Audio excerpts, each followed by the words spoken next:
Hello and welcome to The Take. I'm your host, Chesley McNeil. Each weekday, we're looking at stories, making headlines, and bringing experts from our community to give their take. Here's a look back at some of the top takes from this week and how those in the know are seeing those stories that impact you. This time of year, often called the most wonderful, but for many people, it's also one of the most stressful and lonely. The American Psychological Association says that nearly 9 in 10 U.S. adults feel at least some holiday stress, from money to travel and just trying to keep up with the season.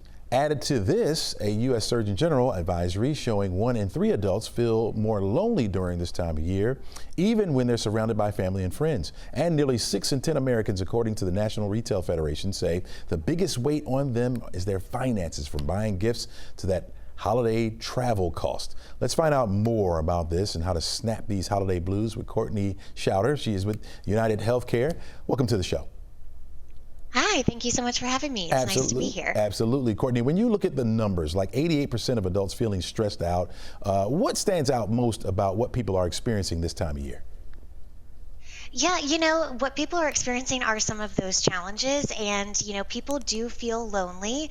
It's very important to reach out to those who you think may be feeling lonely, and even a small gesture or a quick call or a handwritten note or a visit to a local community center can go a long way to make those feel seen and valued.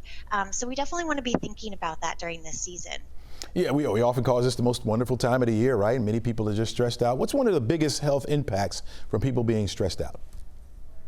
Yeah, so definitely stress can affect our sleep. It can affect our appetite, our nutrition. It really affects both mental and physical health. So in that sense, holidays are a really great time to slow down and just reconnect, and just think about those social ties, because feeling moments of connection with others can be really powerful gifts, and it can really uplift our spirits and our physical and mental health too. What would you say is the most this common mistake when people try to push through the season instead of coping with what they're dealing with? Yeah, well, sometimes that can lead to burnout, if we just keep pushing and pushing and pushing and really don't kind of set those intentions to balance taking care of ourselves, but also giving to others during that season. So it's important to kind of think through the season, maybe think through an action plan. What are the things you need to accomplish? What are the kind of the wants versus the needs of the season? So how do you set those boundaries during the holidays, and what does that look like in a healthy way? Yeah, so I would start with just some intentional conversations. So whether that means you're checking in with family about schedule or plan, or you're checking in with people about, what are they up to? How are they feeling? Anytime you can really, have that genuine connection with others, it's going to help you feel more supported, and then also help others. And I would also go back to some of those traditions. What about the season makes it feel special for you?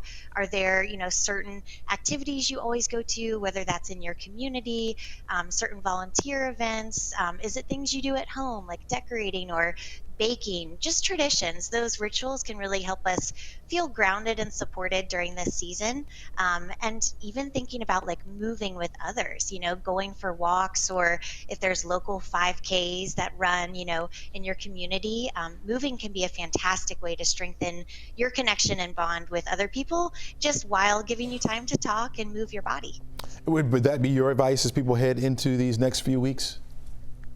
Yes, absolutely. I really do think sticking with your usual routine is important, right? So we know there's a lot more going on. There can be some stress, but if you've got those routines of making sure you're grocery shopping, having some balanced meals in your home, going for your morning walks, or if you like to do certain exercise routines, or even if you're just getting outside, those are important. They help you stay kind of feeling structured, and then that kind of balances your stress throughout your week as well. Yeah. All right. So if somebody's watching us right now and they're feeling overwhelmed, all up in their shoulders like me, right? What's the first step, right, to get started on changing things for this holiday season? Sure. Well, I mean, when it comes to setting goals, I always think about, we don't want to set ourselves up for failure. So it can just be one very small goal, and, making it actionable, making it something that you can check back in on. So that might be saying a specific amount of times you want to do something, or, committing to a certain amount of minutes of reading every day, or whatever it is that you recognize that you want to do that would also be beneficial for you.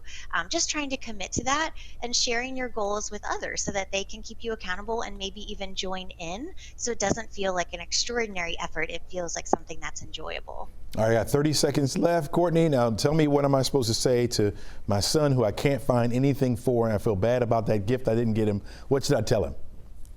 Oh gosh. Well, you know what? I think, you can just always say you try your best. But remember too, just moments with others and connection can go farther. Sometimes even just a lovely handwritten note to somebody that you want to recognize during this holiday season can go farther than a gift. So don't discount those types of things.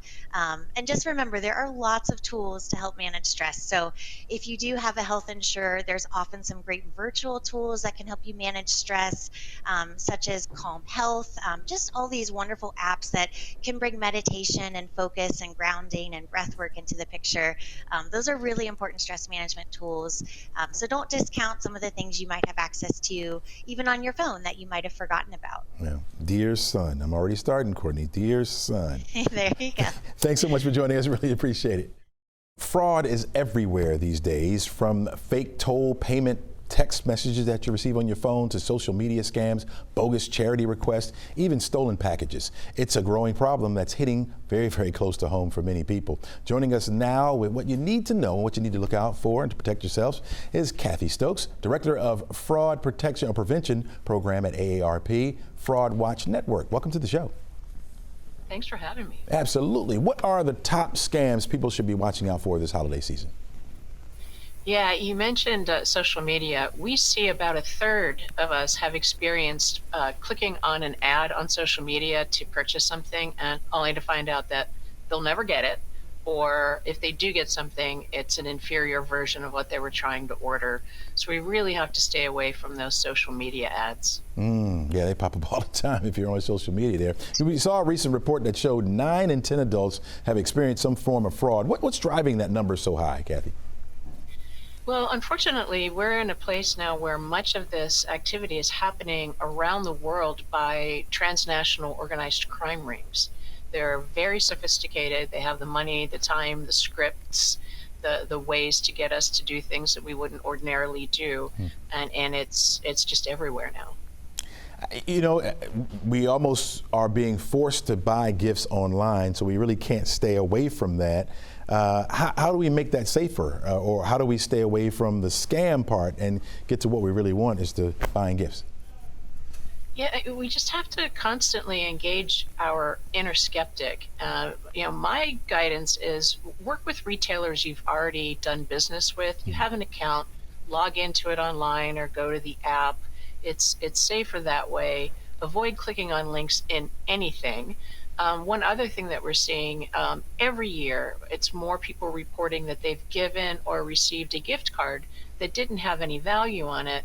Some of that could be error or forgetting, but most of that is very likely because criminals have figured out how to drain those cards as soon as they're activated. So it's best to go online and buy a gift card directly from the retailer, and then register it if you can. If you end up in the situation, flip that card over and call the number on the back and see if they can help you out. Wow. Talk to me about these toll payment texts that are becoming so common. Why is that? Why are they becoming common? Is that an easier way to get people? Yeah, and they're sophisticated too. So if you're in Atlanta, you're going to get something about a toll road in your area. I'm from DC. I get a Easy Pass notice or something from Virginia, perhaps. And they work because they're quick. We react quickly to text anyway. When we see it and it's a road that we're familiar with, and it's a small dollar amount, it's like, oh yeah, I better take care of that. Well, that small dollar amount begins their access to your credit card or other data where you're using, to make the purchase. And at worst, you're going to a website where it's going to look to download malicious software onto your device to try to get your credentials to all of your accounts. Wow. Yeah. What should people do or know when using peer-to-peer payment apps? You really should only use those with people that you know and trust. If you want to send the kids at school some money, or over the holidays, you can transfer money easily that way. If you're splitting a dinner bill, something like that. but you really don't want to use those to make purchases, especially with retailers you haven't done business with before. They just don't have the same protections as credit cards do. All right. Kathy, thanks so much for joining us. Really appreciate the insight that you're giving us this morning, especially during the holidays, man. It's going to get rough. You know, Thanksgiving dinner is going to cost more this year with grocery prices up nearly 3%. Farmers also feeling the squeeze too, facing rising costs and unpredictable weather. And that's why they're turning to innovation. Joining us now with more is Jess Christensen, head of Bayer's Crop Science Communications. Great having you this morning. What's driving this increase in grocery prices this year? Yeah, thanks for having me. So prices have been increasing. They're up nearly 30% over the last 5 years. There's a lot of variables that go into food prices, but really what I think most people need to understand is when you're at the grocery store picking out your Thanksgiving meal ingredients, those start all the way back up at the farmer in a field. So if farmers can't produce more with less and make a profit on that, we are going to have continuing increase in prices at the end of the chain in the store, right? So we need science and innovation to help them combat a lot of different challenges they face. If they can produce more, and that makes it more affordable for us when we're buying it at the store. You know, agriculture's so big here in Georgia. What are some of the challenges that our neighboring farmers are facing? And you mentioned science and innovation. What can that do specifically to help out? Yeah, and we thank the Georgia farmers. You guys do have a lot of farmers there. So, and you grow a lot of different crops. So, you know, when you think about science and innovation, in the seed, so we need seed that can actually be resilient in the Georgia climate, right? So you guys have a lot of storms. Sometimes it's too hot, too wet. Sometimes it's too cold in the early season even. So you need crops that can withstand and thrive in that environment. We need crop protection products. So crop protection is like weed killers, pesticides, insecticides, that sort of thing. If we don't have crop protection products, you got a lot of bugs in Georgia, right? So farmers need a lot of products to help combat that. There's an estimate that if we didn't have crop protection products, our cost as an American family would be up $10 billion a year. So that's how much crop protection helps preserve the farmer's yield. So, you know, crop protection is one thing. And then digital technology. We talk a lot about digital in lots of different ways, right? With AI and other things coming. Farmers are super tech savvy business people. So we have a lot of digital farming tools, a lot of things that are making them really, really look at their data, their specific data, and get the most out of every single acre. Is that the best way for them to tap into AI right now, is just monitoring data, you think? There's lots of different things with AI, right? I mean, we as a company, as Bayer Crop Science, are using it for efficiency gains too, but they can look at it through their modeling. So there's a lot of predictive modeling that's starting to come out. We have our Climate Field View, which is a digital platform for farmers, but you know, AI tools are becoming super sophisticated. So it could help them maybe predict a little bit more about where those bugs are going to be, what the weather patterns might be, how much of which exact seed to plant in their parts of their field, right? So there's a lot of different ways AI can help farmers. You know, according to the Bureau of Labor Statistics, since February 2020, grocery prices have jumped up 29%. I mean, just people are feeling it when they're out there shopping. What do you want them to know about what farmers are doing to try to stabilize those prices? Yeah, and people are feeling it is right. There are 47 million food insecure people in the U.S. 47 million across every county of this country. So we need to help farmers help our friends and neighbors. We need innovation. We need science-backed innovation. We need to all champion science, and we will not have these breakthrough discoveries that help our farmers produce more. And farmers won't be profitable either, by the way. So it has a big economic impact in states like Georgia and our country, quite frankly. So, you know, one thing that everybody can do, go to sciencedelivers.com. It's a very simple website. You can check out more about science and innovation and how it's helping us, including food production. But yeah, thank your farmers this Thanksgiving and the scientists behind them, quite frankly. Well, Thanksgiving is just around the corner, and for many of us, that means one big question. How do you make sure your turkey turns out perfectly? Well, help just a phone call away. Joining us now is Gwen Carlisle, Butterball Turkey Tuck Line Supervisor. Gwen, great to see you. You got a big week coming up, and I got to say this hotline has been saving dinners for decades. What's the number one mistake people make when preparing their Thanksgiving turkey? Well, good morning, and thank you for having us. This is the 44th season of the Butterball Turkey Talk Line, and there are over 50 men and women, professional people, answering your calls. And the number one question we get every year is how to thaw your turkey. It is the top question. Every year people want to know how long does it take, and we actually have two methods that we recommend. There is the refrigerator method that typically thaws about 4 pounds every day. Just keep it in the packaging on a platter with some paper towels in the refrigerator, and that'll thaw 4 pounds each day. So if you have a 20-pound turkey, we're talking about 5 days. So I think people underestimate that time frame. So it's really important to think about that in your planning. And then we have a cold water method that will thaw your turkey quickly, about 1 pound every half hour, and you just rotate the turkey and refresh the water. And that's a quick thaw method if you run out of time closer to the holiday. What if we run out of time, like literally on the holiday? What should people do if their turkey's still frozen Thanksgiving morning? You know what? A great solve is we have a new cook from frozen turkey that's available in the Atlanta area, and you can literally take it out of the package, put it in the pan, and put it in the oven, and there is no thawing required. So that is a fantastic solve for your area. So I would check that out in the grocery stores if you don't want to go through that thawing cycle that a lot of people don't like to go through. So it's a great option. That's great to know. As you plan for next week, you're thinking about how many people you can have around the table. How do you know how big of a turkey to buy for your family? Is there math involved here? Yeah, that's a great question. Typically, we recommend about 1.5 pounds to 2 pounds per person, and that's a nice serving plus leftovers. And you can actually go to the Butterball website. We have a calculator there, and it will calculate how many children, how many adults, are you big eaters, do you want leftovers? You can put all that information into the website, and it will give you a poundage recommendation to purchase. But typically, like I said, it's about 1.5 pounds to 2 pounds per person. Well, at some point, everybody's got to make their first turkey. What's the best cooking method for beginners? Roasting, bag cooking, air frying? What do you think? Yeah, there are a lot of options out there. At Butterball, we have an open pan method that we recommend. It's very simple. It's for cooks that are just starting out or people that have done turkeys for years. You traditionally roast it in just like a 2.5 to 3 inch sided pan on a rack. Thaw your turkey, obviously. Take out the neck and the giblets, which is really important because everybody's got to take that out before they cook it. And then you can just simply pat it dry, brush it with some vegetable oil, and then season it as you'd like and pop it in at 325 degrees. And we actually, on our website and on the packaging, there is a recommendation for the cooking time based on the size of the turkey.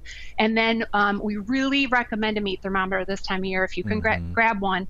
The turkey is done when it registers 170 in the breast and thigh and 165 in the center of that stuffing if you choose to stuff it. So this is like your best friend on Thanksgiving. 170. Okay, good to know. All right, you gave us a lot of do's there. What should home cooks never do with the turkey? Yeah. Do not thaw it on the counter. Do not thaw it outside of the refrigerator or in cold water. You definitely want to make sure that you're either doing the cold water method or the refrigerator method. People have called us and they've left it in the back seat of their car, in their trunk, on the countertop overnight, and that's an absolute do not. It's just not safe for your family to eat. So definitely thaw it in the proper way. Gwen, I got to ask you personally, what makes you coming back year after year to do this, giving up your holiday to help other folks out? Yeah, this is my 13th year at the Talk Line. I've been doing it since my kids were very little. It's a wonderful atmosphere. It's super fun to actually help people. We do all work the week of Thanksgiving and on Thanksgiving Day. And I have a food science background, so this is right up my alley here. I love working with food. I've always loved doing that. But it's just great to be able to help people. People call us like panicked a lot of times on Thanksgiving or the days leading up as to how they're going to get everything organized and ready and cooked properly. And we're the people that are here to help. And in a day and age where there's not a lot of people, where you're getting AI and chatbots and all these things, we actually have 50 people waiting to take your call. So it's an honor. I love it. And honestly, I mean, we laugh, but it's important, and it's a stressful day for folks, and you are helping save Thanksgiving dinners across America. 13 years of doing this. I mean, is there one crisis that stands out when you think over those dozen plus years? We get a lot of very, very funny phone calls and just people that just make mistake after mistake, and they're hoping that we can help them out. And I think my funniest call is I had a family call me, and they had cooked their turkey with the sink stopper. They had thawed it in the sink, and the sink stopper got stuck under the wing of the turkey. They roasted it with the sink stopper, and they found it when they carved it. And they all called me, and they were such good sports about it. But I told them I didn't know anything about that material, so I didn't recommend that portion of the turkey, but they did their best to get through. So it was a funny one. But the other 90% of the turkey was good to go, right?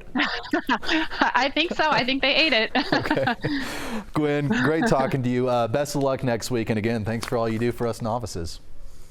Thank you. And call 1-800-BUTTERBALL. We'll be here. Happy Thanksgiving. Happy Thanksgiving. Thanksgiving is one of the most dangerous travel periods of the year, and alcohol is a major reason why. According to the federal highway data, about 1/3 of all traffic deaths during the Thanksgiving holiday involve a drunk driver. That's higher than the national average for the rest of the year. The night before Thanksgiving is especially deadly, with about 1/3 of drivers in fatal crashes that night legally drunk. And during the Thanksgiving holiday window, nighttime fatal crashes involve alcohol at more than 4 times the rate of daytime crashes, making late night trips particularly hazardous. Numbers like this have one Metro Atlanta law firm working to give folks a safe and free ride home after consuming a little too much holiday cheer. Joining us now is Joshua Branch, managing partner at the law offices of Joshua W. Branch. And Joshua, you're offering up these free Uber rides for the Thanksgiving weekend. Thank you for your time today. What motivated you to launch this program? Great question. And first off, let me say thank you for having me this morning. Thank you for also helping me get the word out on this campaign that we're doing. We all have been affected in one way or the other by people who have experienced drunk driving, whether it's a car crash or, God bless you, lost someone in an accident due to a drunk driver. So I wanted to do what we can. And if we can make the difference in one person's life, it's more than worth it. So what we've done, we've set up a campaign. If anybody wants to go to any of our socials, it's the law office of Joshua W. Branch, your standards, Instagram, etc. There's a QR code. And what we want to do is provide free, safe rides for citizens of this state. And right now, I'm happy to be able to tell you that there is a registration period, but we've extended that registration period one more day. So it's going to continue on until Wednesday at 5. So any of your listeners, and there's no catch. Most of the time I know people are looking for a hook. This is honestly and truly, we just wanted to do something on behalf of the firm for the citizens of this state to provide safe, free transportation. And so I think there are some caveats. I think it's up to $25, but you just go ahead and fill in your name, and it's my understanding that you receive a $25 voucher at Uber. I'm on your Instagram page right now. As you mentioned it, I pulled it up, and there's the QR code as you're talking about. Who all is eligible? I think anyone, and forgive me if I'm off on this, but I think anyone over the age of 18. And I think most largely populated counties in the state. And so there's not really any catch. It's just go in there, plug it in. If your viewership is within the metro area, everyone within the metro area has availability. We wanted to extend this campaign one more day. I'm a personal injury lawyer. It's all we do. So unfortunately, I see a lot more of the negative that happens on the roadways than most people. And I don't want anyone to ever have to experience this personally. Yeah. So we're extending this again. If we can make a difference in one person's life, it's more than worth it. We're having a lot of positive reaction to this campaign. So we've extended it a day, and potentially if we have a great enough demand, we'll continue on in terms of numbers. I know you see the aftermath of these crashes firsthand. So on a personal level, how much do you think you can make a difference by offering even just one single safe ride Thanksgiving night? Well, you hit the nail on the head, and that's exactly what I'm hoping for. We can all hope. I can't say, but I know that getting this out here, and you all, 11Alive, being kind enough to go ahead and get this message out there, I think working together and getting this word out, I like to hope and think that we are going to make a difference. And even if it isn't just one person's life, that's definitely more than worth it. Finally, if this program is successful, do you plan to expand it to other holidays perhaps? We've got Christmas and New Year's coming up. You're exactly right. Good idea. And we might. I know right now we are already in the talks about such a positive feedback on this initial campaign for Thanksgiving. We're already looking at next campaign for next Thanksgiving, but it's a really good point. And we might do that for maybe a New Year's Eve type situation. Well, thanks again for doing this, Mr. Branch. Even if you prevent one crash, it's going to be all worth it. So thank you for your time and for what you're doing this Thanksgiving. Well, I really appreciate you having me on, and I hope you and yours and everybody there has a great and happy Thanksgiving. Amen. And just to everyone, please stay safe. And again, you got your free ride if you want it right there just get the QR code. Well said, Mr. Branch. Appreciate it. Most travelers driving this year, AAA says Georgia should see its heaviest volume yet. They're projecting nearly 82 million Americans will travel for Thanksgiving this year, the most ever recorded, with about 90% of all holiday travelers, nearly 73 million, driving to their destinations. They also warned that the Metro Atlanta is one of the worst hotspots for holiday travel, especially with the connector and Spaghetti Junction expected to see long delays. And tomorrow from 2 to 6 p.m. will be Atlanta's worst travel window, with return traffic peaking Sunday after 3 p.m. on all major interstates. Here now to help us with our plans of holiday travel is AAA consultant Montre Waiters with us. Good morning. Good to see you. Good morning, and thank you for having me. Yeah, what's driving the increase on the roads this year? Are people just afraid of flying? Well, I don't necessarily think it's afraid of flying, but it's all about this economy as well, right? And I think it's just more affordable for people to hit the roads this year. You talked about the overall travel. Here in Georgia alone, we expect 2.1 million people to be hitting the road for this holiday. So it's all about making sure that folks pack their patience before hitting the road. Gotcha. Are you seeing any early signs of that travel patterns are shifting post the pandemic, or is this a full return to pre-pandemic driving? Oh, this is a full return to pre-pandemic driving. And as you stated, you talked about tomorrow being a busy day. Actually, starting today, Tuesday, we have suggested to drivers to make sure they leave early morning. So folks, anytime afternoon today, expect the traffic to be very, very congested. So again, pack your patience. Yeah, now, we were saying that 90% of travelers are choosing to drive. What does that tell us about consumer confidence now, especially in flight? Because I asked you that earlier, but with the shutdown that was looming, the problems with the FAA, you think that kind of drove more people to kind of get on the roads just to have a more confidence in getting to where they needed to go? Not necessarily, because here in Atlanta, we saw that before the FAA released the flight plans that it was okay to fly again, and they weren't going to delay the flights. We saw that things kind of was back to normal for us here. So with AAA's projections, again, 2.3 million overall just here in Georgia, and with that 2.1 hitting the road, we knew those roads were going to be congested. So yeah, we were always anticipating that there were going to be, record numbers hitting the road, even without the flight delays. Yep, you got a lot of schools out here this week, colleges out this week, and I know that the hot times would be this tomorrow, which is Wednesday, right on through Sunday. Have you noticed that travelers have been getting out a little earlier instead of following the Wednesday through Sunday time frame? Oh, absolutely. I can even speak from my own experience just being out yesterday, just seeing the congested, even though schools was out. So it was still a little light here within the metro area, but you can see the extra traffic, so to speak, on the road. So, we're hoping that folks make sure that prior to hitting the road that they wear their seatbelt, pay attention to the extra traffic on the road. Don't drive distracted or impaired. And remember to put those phones down, because Georgia is a hands-free state. Yeah. Here in Atlanta, we have roughly maybe 5-6 lanes in our major highways, but we're often ranked in the top 10 of most congested cities. Where do we fall this year, according to you guys? Well, unfortunately, we don't have the ranking for the congestion when it comes to traffic. We always know every year that within the metro Atlanta area, folks are going to have to pack their patience and make sure, or at least try to leave as early as possible to get to their destination. What call do you guys get the most during the holiday travel? What's the call that you get the most? So there are several. It's usually a dead battery, flat tires, and running out of gas. So folks, we always suggest that, you have your car checked out prior to hitting the road, but at least making sure, those batteries are in good working condition. Wow. Batteries, I wouldn't have guessed that one, but I got you. Flat tires, of course. So what's the one thing, last question for you, what's the one thing that you want drivers to remember before hitting the roads this holiday season? That is all about safety. Pack your patience. Again, make sure you are wearing your seatbelt. We know there's going to be a lot of celebrations too. Don't drive distracted or impaired, because we want to make sure that everyone reaches their destination safely.